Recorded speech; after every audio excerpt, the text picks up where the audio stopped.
Welcome back to Don't Sweat the Small Stuff, and it's all small stuff. I'm your host, Lewis. Chapter 46.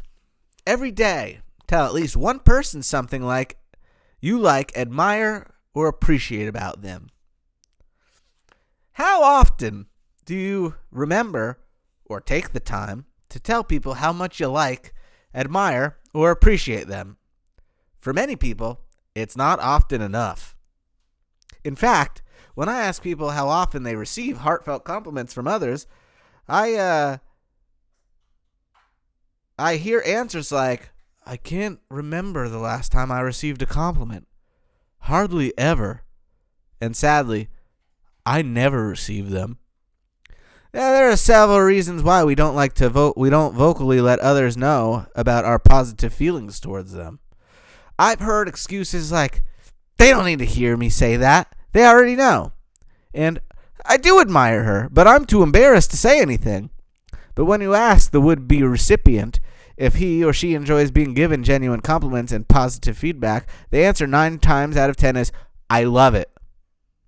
Whether your reason for not giving compliments on a regular basis is not knowing what to say, embarrassment, feeling that other people already know their strengths and don't need to be told, or simply not being in the habit of doing it, it's time for a change.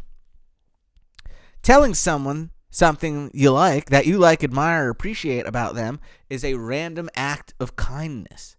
It takes almost no effort once you get used to it, yet it pays enormous dividends. Many people spend their entire lifetimes wishing that other people would acknowledge them. They feel this especially about their parents, spouses, children, and friends. But even compliments from strangers feel good if they are genuine. Letting someone know how you feel about them also feels good to the person offering the compliment.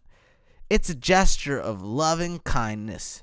It means that your thoughts are geared toward what's right with someone. And when your thoughts are geared in a positive directions, your feelings are peaceful. The other day, I was in the grocery store, and I witnessed an incredible display of patience.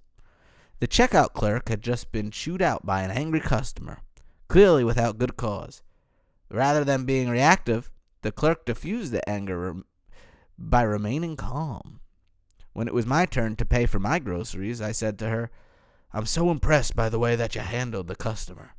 She looked me right in the eye and said, Thank you, sir.